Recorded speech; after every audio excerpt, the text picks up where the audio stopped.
Welcome back students.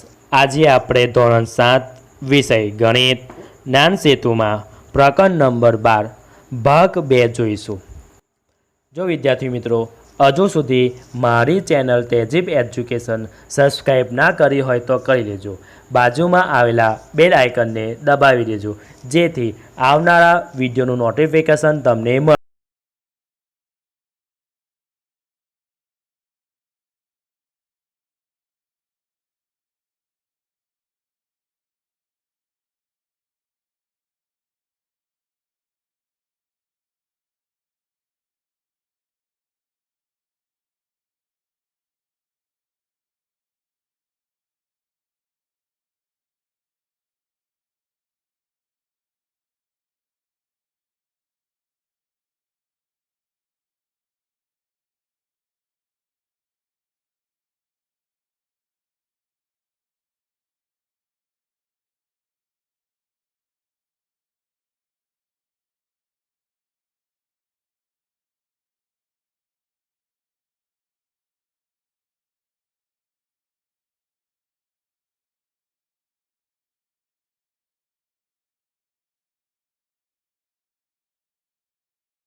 प्रश्न 1 नीचे आपेली संख्याओं प्रमाण में है कि नहीं ते चकासो। दाखला नंबर 1 जो लीए 15, 2, 10 और 3। 15 और 2 नो गुणोत्तर એટલે કે 15 છેદ માં 2 બરાબર 15/2। 10 और 3 નો ગુણોત્તર 10 છેદ માં 3 બરાબર 10/3 એટલે કે 15/2 બરાબર નથી 10/3। તેથી 15, 2, 10, 3 નો પ્રમાણમાં નથી। બીજું 30, 40, 45 અને 60। 30 અને 40 નો ગુણોત્તર 30 છેદમાં 40 અહીંયા મીંડું મીંડું કટ થઈ જશે એટલે કે બસે 3/4। 45 અને 60 નો ગુણોત્તર 45 છેદમાં 60 એટલે કે અહીંયા 45 ભાગ પડશે 5 × 9 અને 60 ભાગ પડશે 12 × 5 એટલે કે અહીંયા 5 5 કટ થઈ જશે 9 ભાગ પડશે 3 × 3 અને 12 ભાગ પડશે 3 × 4 અહીંયા 3 3 કટ થઈ જશે એટલે કે બસ અહીંયા 3/4 એટલે કે અહીં બેનો સરખા છે એટલે કે 30/40 બરાબર 45/60 એટલે કે આમ 30, 40, 45, 60 પ્રમાણમાં છે। तीजू 25, 30, 40, 48। 25 और 30 नो गुणोत्तर 25 छेदમાં 30 એટલે કે અહીં 25 ભાગ પડશે 5 × 5 30 ભાગ પડશે 5 × 6 5 5 અહીં કટ થઈ જશે એટલે કે અહીં બચશે 5/6।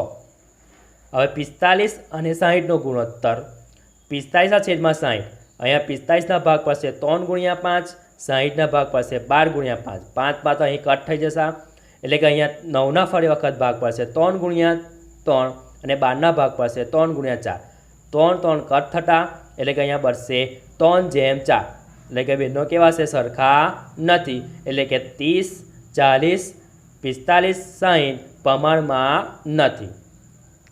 ચોથો દાખલો 1, 5, 3 અને 15। 1 અને 5 નો ગુણોત્તર 1/5 એટલે કે 1/5। 3 અને 15 નો ગુણોત્તર 3/15।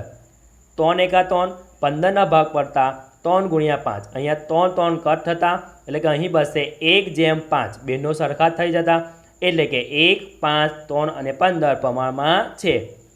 પાંચમો દાખલો 2, 9, 18 અને 81। 2 અને 9 નો ગુણોત્તર 2/9 અહીં બસ 2/9। 18 અને 81 નો ગુણોત્તર 18/81 18 ભાગ પડતા 9 × 2 અને 81 ભાગ પડતા 9 × 9 9 9 અહીં કટ થઈ જતા એટલે કે અહીં 2/9 બેનો સરખા આવી જાય છે એટલે કે 2, 9, 18 અને 81 પ્રમાણમાં છે। છઠ્ઠું 15, 45, 5 અને 25। 15 અને 45 નો ગુણોત્તર 15/45 એટલે 15 ભાગ પડતા 5 × 3 × 1 અને 45 ભાગ પડતા 5 × 3 × 3 અહીં 5 5 કટ થતા 3 3 કટ થતા એટલે બસે 1/3 એટલે કે અહીં બરાબર 1/3।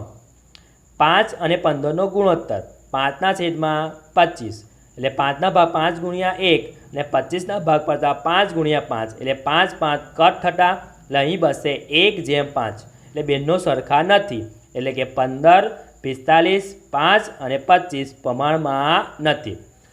વિદ્યાર્થીઓ મિત્રો દાખલો નંબર 7 અને 8 જાતે કરવાનો પ્રયત્ન કરવાનો છે અને કોમેન્ટમાં એનો જવાબ મને કહેજો। પ્રશ્ન 2 આપેલા ગુણોત્તર પ્રમાણમાં છે કે નહીં તે નક્કી કરો। જો ગુણોત્તર પ્રમાણમાં હોય તો તેના મધ્યમ પદ અને અંતિમ પદ લખો। પહેલો દાખલો 12 કલાક જેમ 15 કલાક અને 45 મિનિટ જેમ 60 મિનિટ। જવાબ જોઈ લેતા તે 12 કલાક જેમ 15 કલાક એટલે કે 12/15 12ના ભાગ પડશે 3 ગુણ્યા 4 અને 15ના ભાગ પડશે 3 ગુણ્યા 5 3 3 કટ થતા એટલે કે જવાબ આવશે 4/5।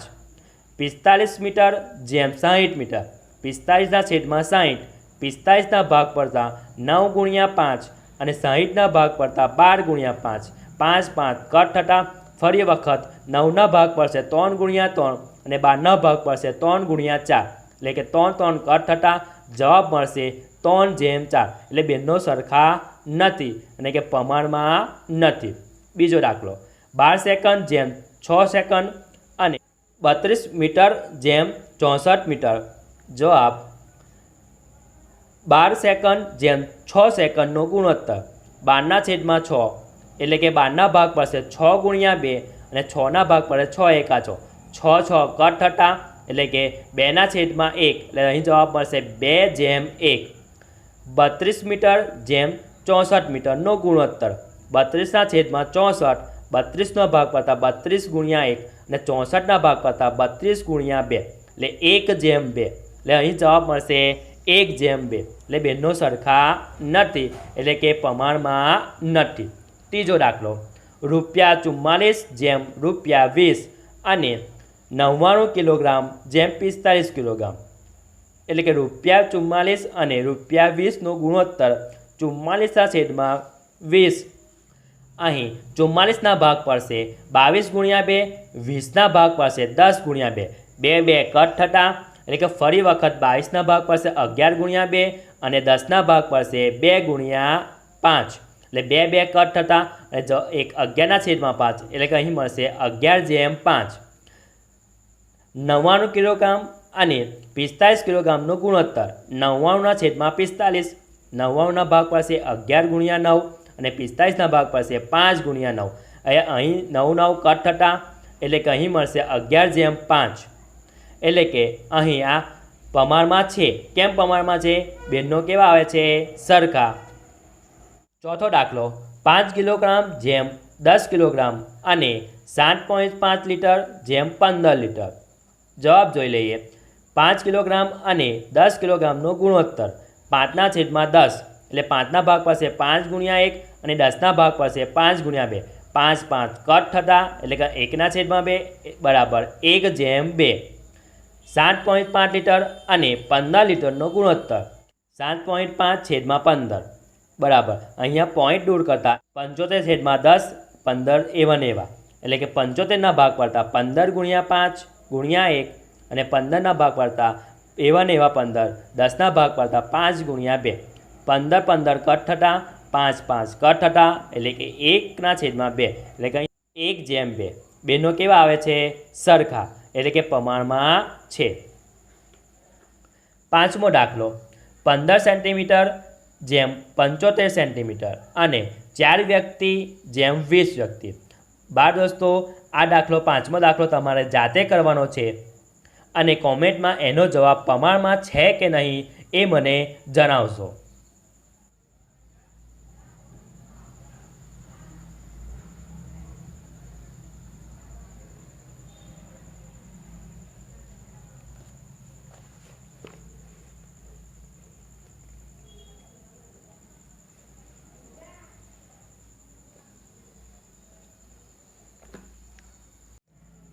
પ્રશ્ન નંબર 1 જોઈ લઈએ।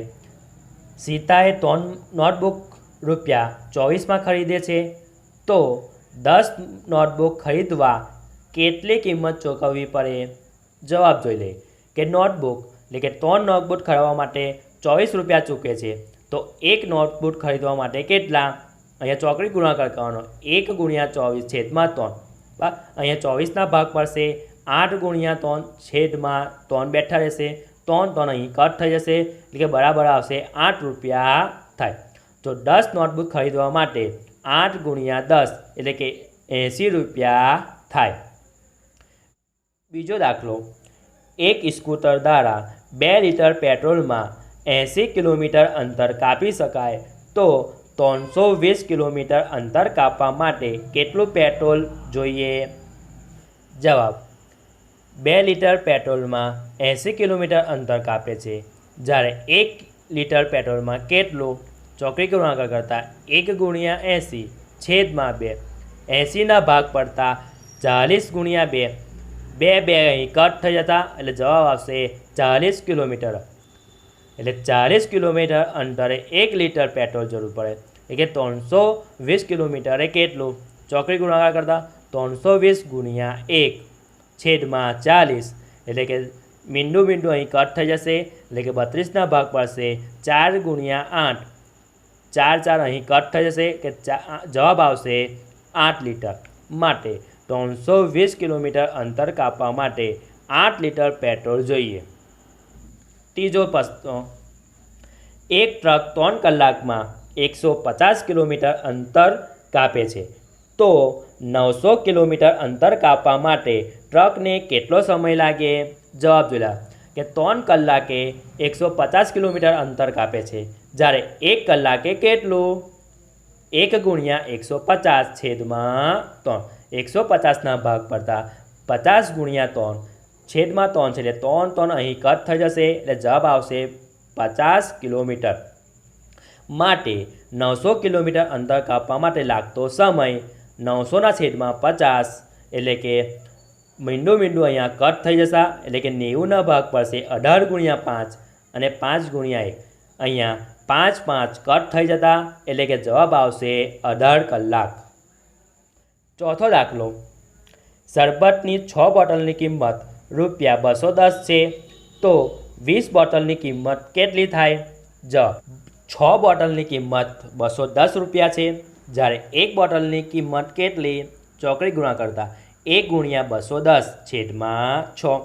અહીંયા 210ના ભાગ પડશે 35 ગુણ્યા 6, 6 અહીં કટ થઈ જશે, એટલે કે જવાબ આવશે 35 રૂપિયા. માં 1 બોટલની કિંમત 35 રૂપિયા હોય, તો 20 બોટલની કિંમત કેટલી? ચોકડી ગુણાકાર કરતાં 20 ગુણ્યા 35, એટલે કે 20 ગુણ્યા 35 700 રૂપિયા આવશે. આમ 20 બોટલની કિંમત રૂપિયા 700 થાય. પાંચમો દાખલો, 1 ડઝન સાબુની કિંમત રૂપિયા 96 છે, તો 8 નગ સાબુની કિંમત કેટલી થાય? 1 ડઝન બરાબર 12 નંગ, માટે 12 નંગ સાબુની કિંમત રૂપિયા 96 હોય, તો 1 નંગ સાબુની કિંમત કેટલી?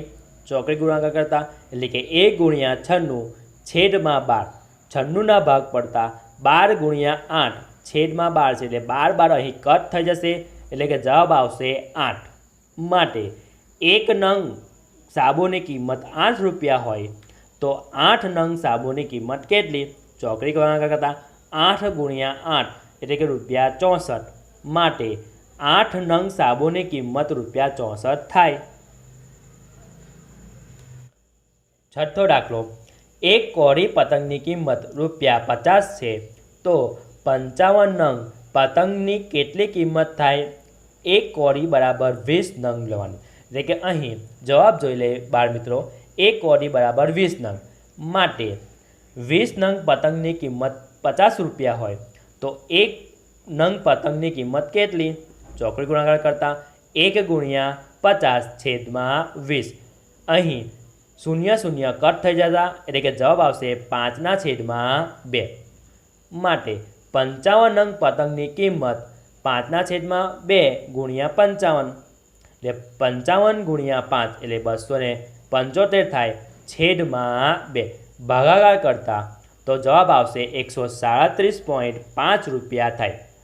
આમ માટે 55 નંગ પતંગની કિંમત ₹137.5 થાય। વિદ્યાર્થી મિત્રો, 7મો અને 8મો જાતે દાખલો ગણવાનો છે અને એનો જવાબ આવે કોમેન્ટમાં કરીને મને આપવાનો રહેશે। વિદ્યાર્થીઓ મિત્રો, આ વિડીયો ગમ્યો હોય તો લાઈક કરજો, શેર કરજો, તમારા મિત્રો સુધી અચૂકથી પહોંચાડજો અને હજુ સુધી મારી ચેનલ તહેજીબ એજ્યુકેશન સબસ્ક્રાઈબ ના કરી હોય તો કરી લેજો। બાજુમાં આવેલા બેલ આઇકનને દબાવી દેજો જેથી આવનારા વિડીયોનું નોટિફિકેશન તમને મળતું રહે। Thank you.